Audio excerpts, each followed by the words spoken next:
बिस्मिल्लाहिर्रहमानिर्रहीम, अस्सलाम वालेकुम नाज़रीन, आप यूट्यूब चैनल देख रहे हैं। मैं इमरान खान हूँ। इमरान खान साहब ने उसके ऊपर एक स्टेटमेंट भी दिया, ये देखें। उन्होंने कहा पूरी कौम को ये सवाल उठाना चाहिए कि गंदम और चीनी स्कैंडल्स का क्या बना।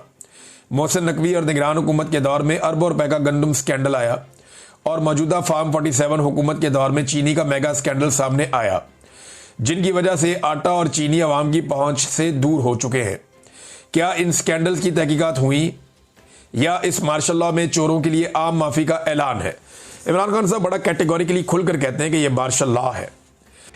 अलीमा खानम जो जेल के बाहर आई, कारकुनों की बहुत बड़ी तादाद पहुंची और उन्होंने मुतालबा किया कारकुनों ने कि अलकादर वाला केस इस्लामाबाद हाई कोर्ट फौरी तौर पे मुकर्रर करे, क्योंकि अलकादर में अगर इमरान खान साहब बाहर आते हैं तो फिर वो उनकी रिहाई हो जाएगी। लेकिन उनकी रिहाई से पहले कोशिश की जाएगी कि तोशाखाना 2 के अंदर उनको सजा सुना दी जाए। फिर जब तक उसके अंदर रिहाई होगी तब तक कोशिश की जाएगी कि कुछ ना कुछ करके किसी और पंगे में इमरान खान साहब को 9 मई में या कहीं और डाल दिया जाए। असल में अलीमा खानम ने बताया कि मुझे जो अंडा मारा गया है ना, ये एक बदला लिया गया है, एक रद्द अमल है इस बात का कि जो मैंने एक ट्वीट बाहर पहुंचाई थी इमरान खान साहब की आसिम मुनीर के बारे में, जो बहुत सख्त ट्वीट थी, ये उसका रद्द अमल है कि इमरान खान ने मेरे से जो बातें की मैंने बाहर आके बता दी आसिम मुनीर के बारे में, और वो बातें एक ट्वीट के अंदर इमरान खान साहब की डल गई और उस ट्वीट का बदला था ये अंडा जो मेरे से लिया गया है। ये कौम को पैगाम देना चाहता हूं कि घबराना नहीं है, फतह आपकी ही होगी। अफगानिस्तान ना सिर्फ देरीना साथी है बल्कि बरादर इस्लामी मुल्क है। ऐसे में पूरी कौम और बिलखसूस खैबर पख्तूनख्वा हुकूमत का फर्ज बनता है कि मुश्किल की इस घड़ी में अफगानिस्तान के साथ इजहार यकजहती करें और जिस कदर मुमकिन हो उन्हें इमदाद फराहम करें। अली अमीन को एक मरतबा फिर से हिदायत करता हूं कि खैबर पख्तूनख्वा में अपने ही लोगों के खिलाफ जारी ऑपरेशन के खिलाफ खड़े हों। इस ऑपरेशन को हर हाल में रुकना चाहिए। तारीख से सबक सीखें। सिर्फ बैरूनी कुव्वतों की खुशनुदी के लिए अपने ही लोगों के खिलाफ फौजी ऑपरेशन से हालात बेहतर होने के बजाय मजीद बिगड़ेंगे। मौजूदा सैलाबी सूरत हाल में हमारे बिलियन ट्री मनसूबे की अहमियत और ज़रूरत का एक मरतबा फिर भरपूर अंदाजा हो रहा है। तहरीक इंसाफ ने मेरे विजन की रोशनी में बिलियन ट्री सुनामी का आगाज किया, जिसको Boris Johnson, world economic forum समेत आलमी सतह पर शानदार पजीराई मिली। खैबर पख्तूनख्वा हुकूमत को हदायत करता हूं कि 10 बिलियन ट्री मुहिम पर असर नौ तवज्जो मरकूज करें। सोशल मीडिया भी इस ज़मन में आगाही मुहिम का आगाज करे ताकि दरख्त मौसमियाती तब्दीली के नतीजे में पैदा होने वाली तबाही के खिलाफ ढाल बन सकें। इमरान खान साहब के ट्वीट का दूसरा हिस्सा, तमाम मजहबी तालीमात, मुआशरती इक़दार और इखलाकी ज़ाब्तों के बरखिलाफ जिस तरह मेरी अहलिया पर जुल्म किया जा रहा है वो इंतहाई शर्मनाक है। इन पर यह जबर सिर्फ इसलिए किया जा रहा है ताकि मुझे तोड़ा जा सके।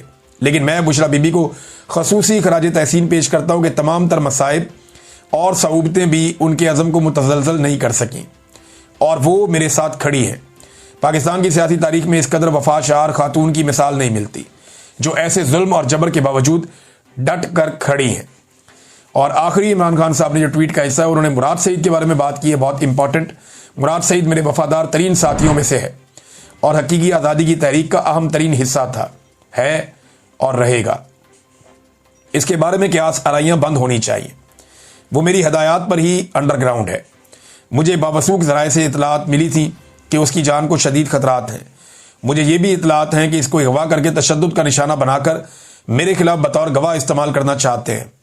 उसने अंडरग्राउंड होने से पहले भी और बाद में भी हर मौका पर मेरी हदायत के मुताबिक हकीकी आज़ादी की तहरीक में फ़ाल किरदार अदा किया है। ये जनाब इमरान खान साहब ने बात की है मुराद सईद के बारे में। पाकिस्तानी नौजवानों, इमरान खान तुम्हारी खातिर 72 साल की उम्र में मार खा रहा है, तुम कब निकलोगे, ये सवाल उठा है। बहुत सारे लोग कह रहे हैं जब तक पाकिस्तानी इस तरह नहीं निकलेंगे तब तक बात नहीं बनेगी। देखें, 4 मुल्कों में तो हमारे आसपास जो है वो दुर्गत बन गई हुक्मरानों की और जूतियां छोड़ के भागे हैं सारे। श्रीलंका में, बांग्लादेश में, नेपाल में, अफगानिस्तान में, यहाँ तो हो गया मामला। अब मामला पाकिस्तान में कब होगा? देखें, माहौल तो पूरा तैयार है। मिलिट्री एस्टेब्लिशमेंट से लोग शदीद नफरत कर रहे हैं, साथ ही साथ लोग शदीद नफरत कर रहे हैं जो मौजूदा हुक्मरान इस वक्त मौजूद हैं, और हुक्मरानों ने लोगों की ऐसी तैसी फेरने में कोई कसर भी नहीं छोड़ी हुई।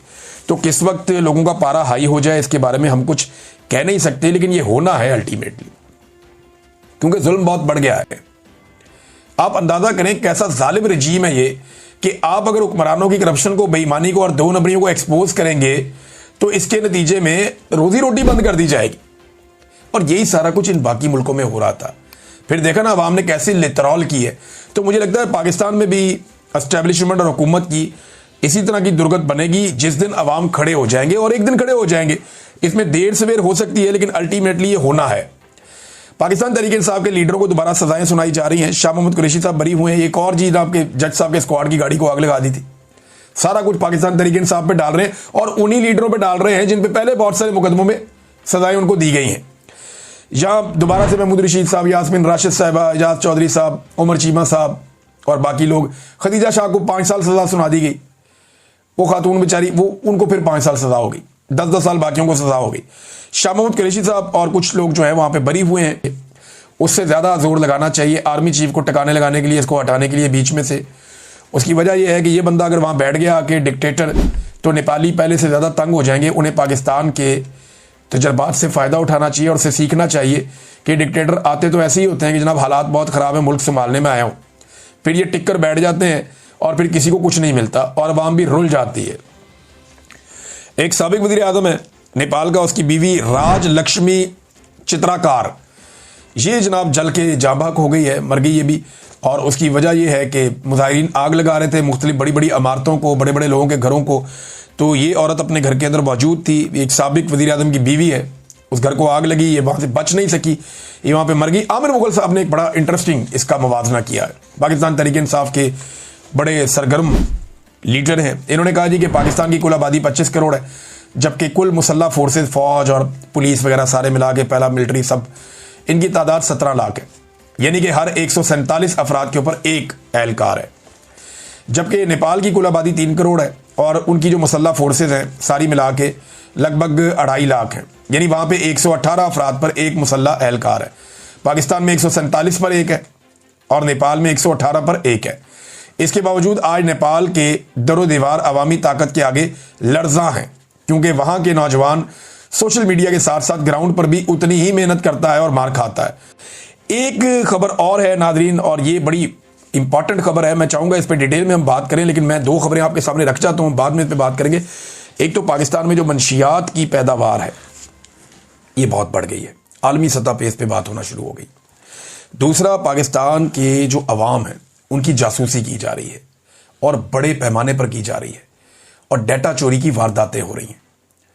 अब इसके ऊपर लोगों की आंखों में धूल झोंकने के लिए एक नोटिस तो लिया गया है, लेकिन ये पाकिस्तान में खेल क्यों खेला जा रहा है और हम सारे कैसे पाकिस्तान में गैर महफूज है, ये चीज़ें मैं आपको बताऊंगा नेक्स्ट किसी वीलॉग में। राणा सनाउल्लाह साहब ने एक बयान दिया, पीटीआई का सियासी कैरियर खत्म हो गया, लेकिन आप देखिएगा कल राणा सनाउल्लाह साहब दोबारा पाकिस्तान तहरीक इंसाफ पे और इमरान खान साहब पे बयान देंगे। करियर खत्म हो गया तो बस करें ना।